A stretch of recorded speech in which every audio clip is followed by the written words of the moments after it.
Hey, Sangriaz from the Hin Levels here, and welcome to episode 22 of Sit Down with Sangriaz. All right, I'm recording this at 5:30 a.m. in on Tuesday. It's been like crazy hot and humid in Korea that I couldn't sleep. Um, Woke up at like 5 and decided I have all the materials collected. Why not record it? All right, so this week, I am recording a little bit earlier, my normal time. I've been recording at like Friday or Saturday even, and this is different for me this week. I still have a crazy week ahead of me, a lot of meetings. I have like 6 hour meetings every day. It's gonna be crazy. It's gonna be crazy. But at least I'm gonna get to sit down out early. Sit down is kind of escape for me. I get to talk about what I love, the games, and I'm gonna like talking with you guys. I mean, this is not an interactive session. This is a one-way communication, but I'm talking with you guys. So, love it. Oh, I keep saying guys. Sorry, I don't know. I'm still not. I'm old. Okay. I don't know if any of you know like how old I am. I'm like late 40s.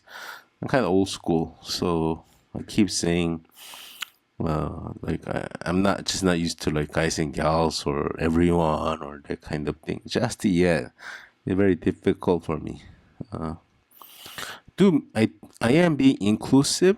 I don't want to like single girls out. There's definitely girls out there playing. There's maybe gender neutral people out there playing as well. So let's go. This time I hope to kind of overrated. There's a lot of title updates and stuff that I need to talk about. So it'll be. I don't want to do all like full news and everything, but I hope to talk about this week's upcoming games. So most of the sections are gonna be here this time. So let's start with news. Summer Ultimate Games sale has started. There's like more than 1,000 games on sale right now. I hope maybe you can find something that you like. I decided to finally pick up Alan Wake 2 Deluxe Edition. The discount isn't that high, but I hear good things about Alan Wake, and I still haven't played Alan Wake 1, so I don't know if this is a wise decision on my part, but I decided to pick this one up. And Oregon Trail, I finally decided to pick that one up as well. Oregon Trail is a game I used to love back in the day. It's kind of an educational game, so I kept playing it every day and learning about the American history and the Oregon Trail and stuff, the voyage. So I have good memories of it. Just the fact that it's kind of an educational game, it was putting me off, and the achievement don't seem very easy. And while hard achievements are not always a deterrent for me, I do have limited time to play games. So easy achievements to make it more attractive for me. But for example, I played Octopath Traveler for the first like 3 weeks of July, and I just completed it last weekend. And that is 100-hour game, like length and achievements difficulty is not something that's gonna be like, oh, I'm not gonna play this because it's got hard achievements. That's just not me. If I enjoy a game, it is what it is. If I can't get a completion, that's fine too. But for Oregon Trail, I don't know. It is just the fact that it's an educational game. I'm not in school anymore.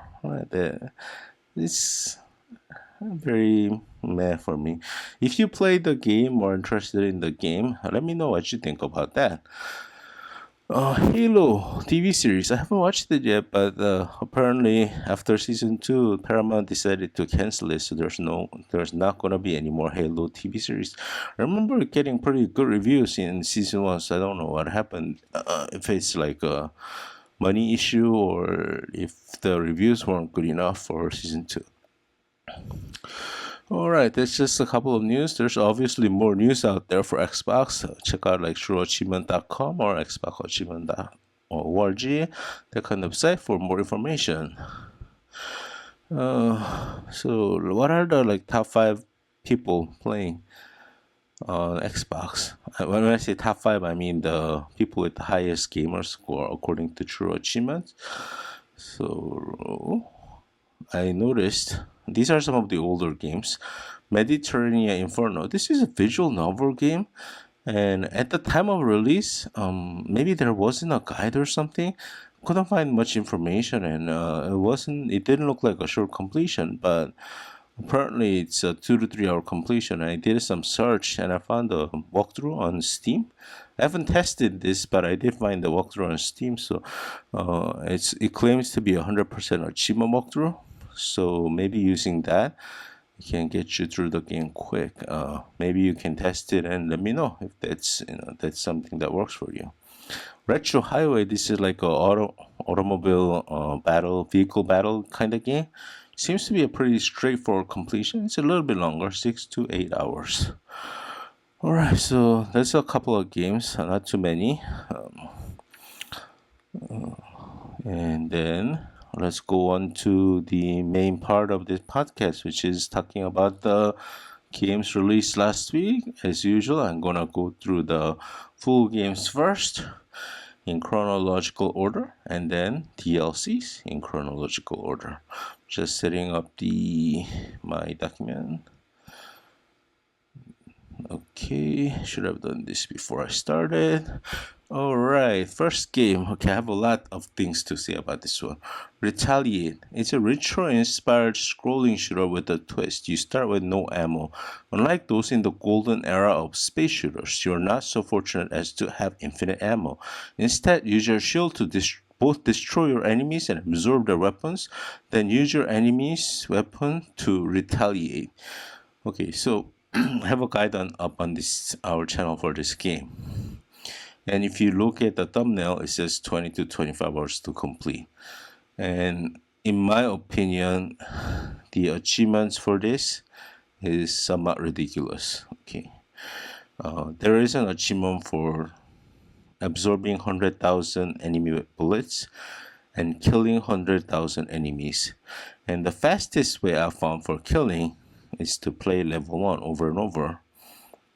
And level 1 has about 500 enemies. It takes about 5 minutes. What that means is if you are starting from 0, that means you get about 6,000 kills an hour.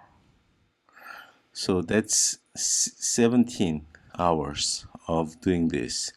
And there's other stuff to do. You gotta play the story mode. You gotta do 100% a trial. You gotta do 100,000 on endless mode, 10,000 on classic mode. All of these are fairly easy.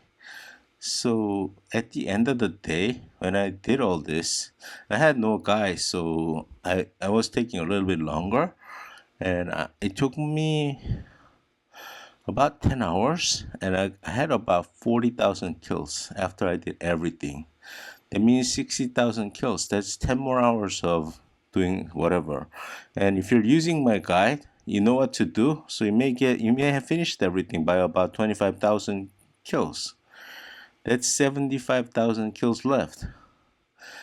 Okay, but even without using a guide, I figured everything on my own and had about 60,000 kills left. So I did suggest to the developer to change this to 50,000, like half it. He didn't like it. He said like, I'm just looking for an easy game or something, and that wasn't the case. I thought like 10,000 to 15,000 kills more, like 2-3 hours of normal play. I thought that made sense for completion. 10 hours of grinding, I thought that didn't make sense. And I saw an interview Dungeons of Hinterberg. People like saying that the achievement should never be grindy. And while I understand, like Retaliate is a game that you keep playing, and this killing enemies and absorbing weapons is something that you do naturally in the game. And if you just enjoy it and you keep playing over and over, you will get it done at the end of the day. But I honestly don't see a game that I could finish all the other achievements in about 10 hours. That I'm gonna be continuing to enjoy and keep playing over and over for another 10 hours. It's like I've never been the type of guy that, once I finish the game, that's it. I saw the ending. Not gonna play it again to see the same ending again. And sometimes achievements are like play two times, or you gotta play the hard mode or whatever. And it's I'm not a fan of that, especially, but like hard mode offers harder challenge, so that's a different playthrough. But in this case, it's not asking me to do anything different. It's just asking me to do something boring over and over again to get the thousand. So I have 800 in this game. As I mentioned before, I don't care if I don't complete a game. I'm not gonna spend 10 hours on boring gameplay to get 200 more gamer score. I can play a title update for 2 minutes and get 1,000 gamer score if boring gameplay is what I'm looking for. And 10 hours for 200 gamer score is just not something for me right now. Right, that was a pretty long rant. Anyway, 20 to 25 hours to complete guide is available on our channel. Darkest Dungeon 2 is a roguelike road trip of the damned. Form a party, equip your stagecoach, and set off across the decaying landscape on a last gasp quest to avert the apocalypse.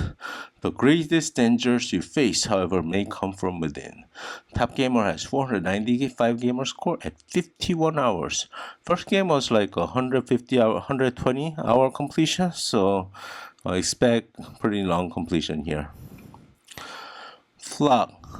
Game Pass Day 1 release. Flock is a multiplayer co-op game where players take on the role of flying shepherds, each tending to their own unique herd of adorable flying creatures. It should take about 15 hours to complete. I'm quite interested in this one, and I plan to try it out pretty soon. Palace on the Hill. Heartfelt story of ambition, struggle, and friendship told from the perspective of a young boy in fictional 90s rural India.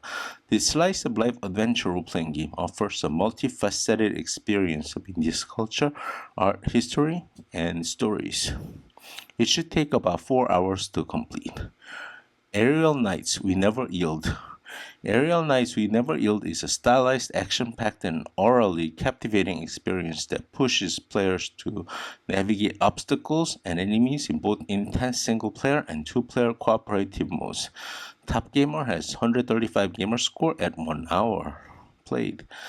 Let's School. In Let's School, you take on the role of a principal tasked with the challenge of revamping and managing an alma mater. The game features two core mechanics: the construction and designing of the school and managing the dynamics of students and teachers. It should take about 25 hours to complete. I'm quite interested in this game, but we didn't get a code, and I'm trying to save money for the baby coming, so I'll wait for a sale. But I'm definitely interested in this one, and once it goes on a sale, I want to try it out. Magical Delicacy. Game Pass Day 1. Play the young witch Flora and discover a bustling town in this Metroidvania-inspired wholesome cooking game. Cook meals and portions in your customized kitchen by carefully selecting the right ingredients. Navigate the town in casual platforming to meet the town folks. Take up their orders and learn about this world of magic. Top Gamer has 930 gamer score at 40 hours. So if you listen to my past podcasts, love cooking games, and then also love Metroidvania games. Metroid is one of my favorite games of all time. So this game is right up my alley. It does seem to be a little bit of a longer completion. Maybe with the guide, it can be a shorter, but right now, maybe looking at like 50 hours. So, do definitely want to try it, but I have some other games lined up right now. Like, I just finished Octopath Traveler. I'm working on Persona 5 Tactica right now. So that's not a super long game, but it's still pretty lengthy game. So I might do that, and I'm debating starting Octopath Traveler 2 right away because it's a long game. It's about 60 hours, but after playing the first game, I love this so much. I want to continue the traveling. So we'll see. We'll see how this goes. But Magical Delicacy is definitely on my list to be played at some point. Demon Slayer Kimetsu no Yaiba sweep the board. The anime Demon Slayer Kimetsu no Yaiba makes its virtual board game debut. Enjoy events and minigames with up to 4 players, offline or online, and compete to become the strongest Demon Slayer swordsman. It should take about 15 hours to complete. I think the anime is quite popular. I just haven't seen it yet, so it's kind of hard to be excited for an IP-based game when you're not familiar with the IP itself. But yeah, I think for fans of the Demon Slayer games, Demon Slayer anime, definitely the game for you. And yeah, I should see the anime first. Clam is a narrative driven puzzle adventure game with a dark twist. Wake up in a world where where puzzles intertwine with exploration, weaving a unique narrative rooted in alchemy. A voice awakens you. It gives you purpose to guide you to find a notebook with mysterious entries and a house to explore. It should take about 1.5 hours to complete. A guide is available on our channel. I really enjoyed this game. This is quite interesting.